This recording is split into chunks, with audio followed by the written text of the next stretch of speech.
আসসালামু আলাইকুম। আজকে আমরা ঘুরতে আসছি পদ্মার পার, যেটা সাবেক মাওয়া ঘাট ছিল। সেই মাওয়া ঘাটে কি খাইতে আসছি, আমরা কতজন আসছি, সব এই ভিডিওতে দেখাবো। প্রথমে আমার সাথে যে আসছে তাকে আমি জিজ্ঞাসা করতেছি, এখানে ভাই, আসছেন কিসের জন্য? ভাই মাতে ঘুরতে আসছি, ইলিশ খাইতে আসছি, কাঁকড়া খাইতে আসছি, অনেক রকম খাবার খাবো ভাই। কি কি খাবার নিছেন আপনি? নিছি ভাই ইলিশের লেজ ভর্তা, ইলিশ ভাজি, কাঁকড়া ভাজি, তারপরে বেগুন ভাজি, পেঁয়াজের সালাদ, আরো অনেক কিছু। কেমন লাগতেছে আপনার?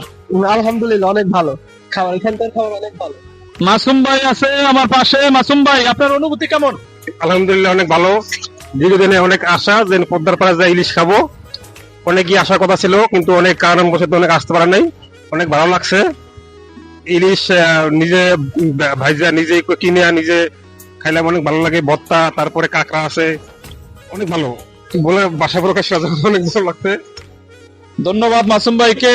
আর আমাদের যে দাদা আছে, কন্টেন্ট ক্রিয়েটর, দাদাকে আমি বলবো, দাদা আপনিও তো আসছেন এখানে ঘুরতে, কি কি অর্ডার দিলেন আপনি?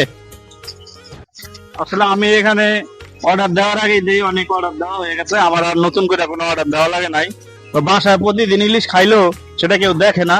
তো এই জায়গায় ইলিশ খাওয়ার আসলে আনন্দটা অন্যরকম। ঠিক আছে, খুব ভালো লাগতেছে।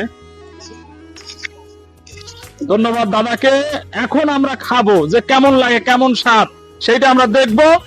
এই যে ইলিশ আছে, তারপরে যে কাঁকড়া আছে, এটা হলো কাঁকড়া, নিচে হলো সোহেল, সোহেল খাবে দেখা।